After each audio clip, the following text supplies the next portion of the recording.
Hey everyone, how's it going? I'm Gary Hibner and welcome to this channel, and in this video we're going to be looking at the Gear4Music G4M 972 Blue Burl 5-string multi-scale bass.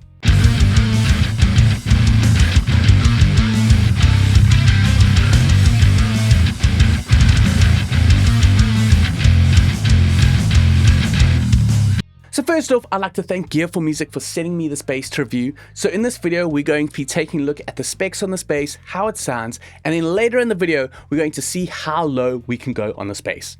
So currently, I've got it in drop A with a set of strings that came with it, which is a set of 45 to 135 gauge bass strings. But later, we're going to see if we can throw in some thicker gauges and see how low we can go.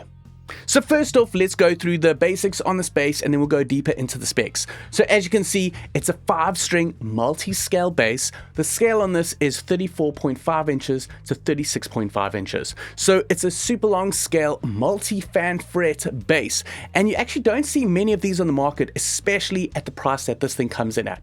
So this bass goes for £280 or around about $378. And this is definitely the most affordable long scale bass. So when I say long scale, you meaning anything over 35 inches. Definitely when you get over 35 inches, the bass prices definitely jump up. So you really get a lot of bang for your buck with this guitar. And when you're going longer scale, basically what you're trying to do is have a longer scale so you can tune down lower on the bass. And if you know my channel, I'm all about low tunings, so we're definitely going to explore this. So let's first take a listen to what this thing sounds like within a full mix, and then we'll dive in deeper and hear what types of tones we can get.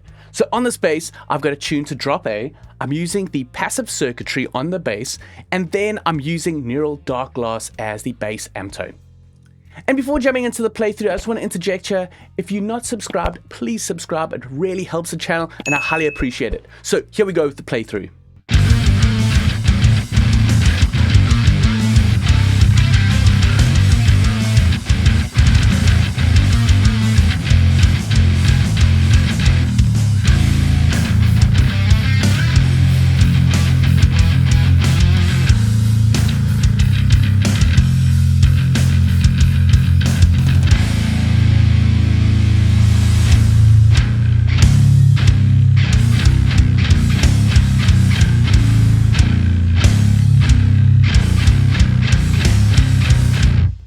Okay, so that's what the bass sounds like within a full mix. Now let's go through some of the specs and then hear how this thing sounds isolated with the different tones that you can get on the bass.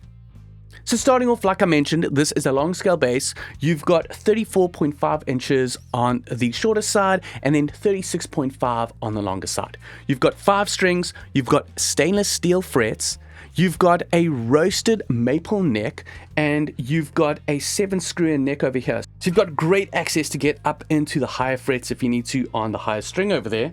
Then you've got the body that's made from USA basswood, and then this top wood finish, which is a blue burl burst, and it's got that glossy finish to it.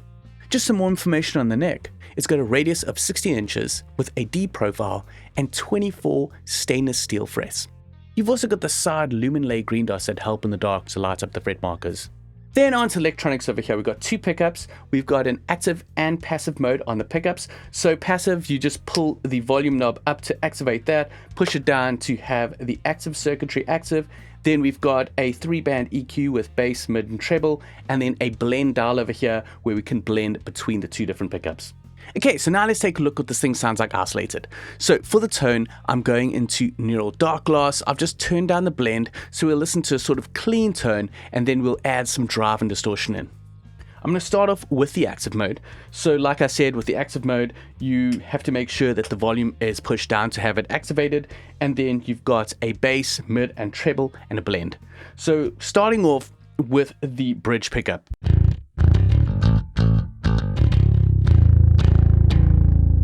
And then let's check out the next pickup over here.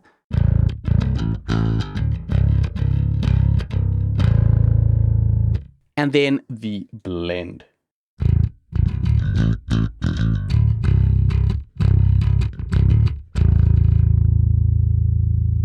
Okay, so that is the active mode. And now let's check out the passive mode. So for passive, you need to use the push pot on the volume and pull it up.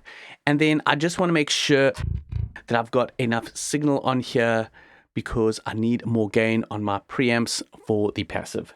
So starting off with the bridge.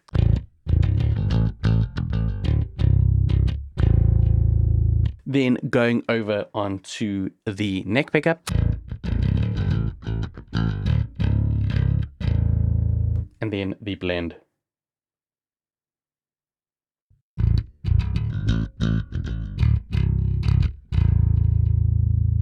Okay, so now let's listen with a bit more of drive and saturation on the bass tone. So I'm just going to dial up this blend on neural dark glass. We're going to switch back to the active circuits and starting off with the bridge pickup.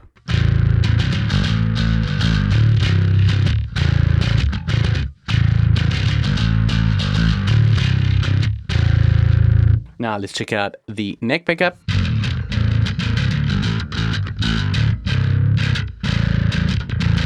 And then on to the blend.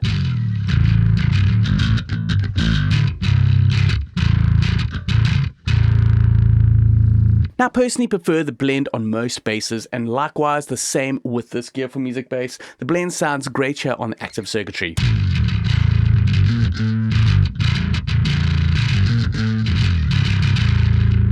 Now let's check out the passive with some distortion. So I'm just going to change my gain back. So starting off with the bridge pickup.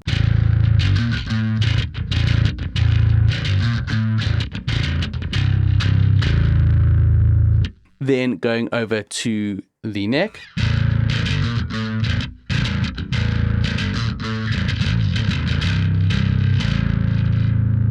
And then finally the blend.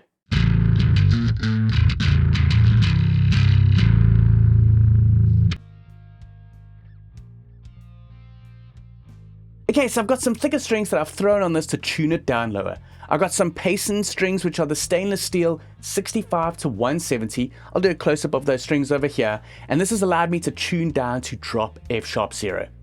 Now, I had one little issue when trying to put these strings on this bass. With that 170, even though it tapers, that tapered end, when I tried to put it into the tuner machine head over there, was just a bit too thick. So luckily I had a spare tuner head that I could just throw on, but probably the best solution, which I'll probably do a bit later, is drill that hole slightly bigger so that it fits through that 170 even where it's tapered at that end. Let's do a close-up and see how thick these gauges are. As you can see, there is that bad boy, that 170, and like I mentioned, I needed to use a different tuner head to get that 170 taper in there, or you could modify it by just drilling that hole slightly bigger so you can fit it in. Now let's take a listen to what it sounds like with these thicker gauges going through the pickup options.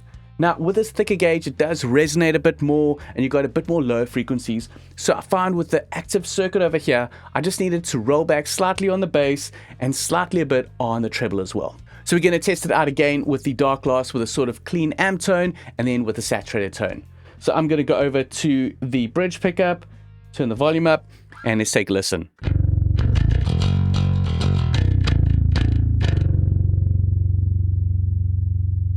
So hearing that low F sharp there. Now let's go over to the neck pickup.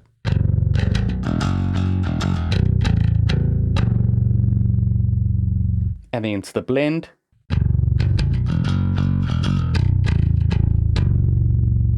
Yeah, I really like that blend. So now let's go over to the passive circuit and hear what that sounds like. So here it is in the bridge.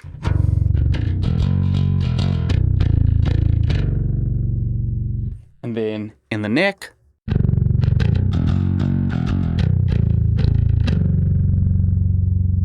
And now in the blend there in the middle.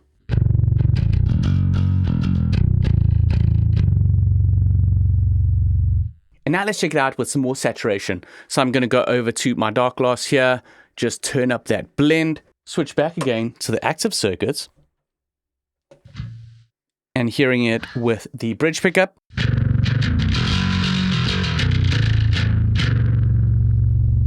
So you can definitely hear that darker tone of that 170 there when I go from the 4th to the 5th string. Now the neck pickup.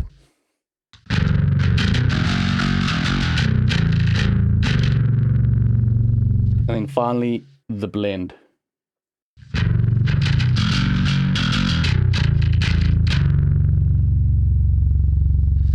and then checking out the passive mode. So here it is in the bridge pickup.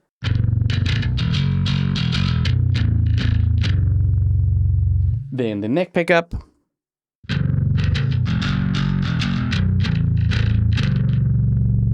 And then finally in the blend.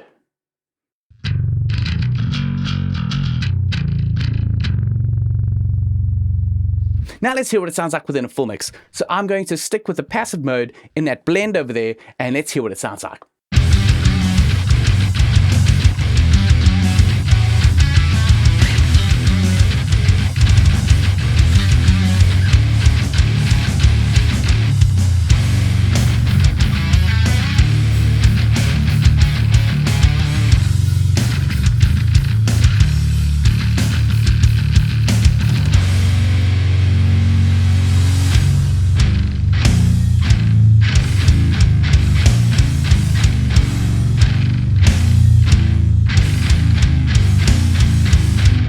So that's it for the G4M 972 multi-scale bass. If you're looking for an affordable bass where you can tune down lower with a longer scale, then this is definitely a great option. So I hope you enjoyed the video. Let me know what you think on this bass in the comments below, and I'll check you in the next one.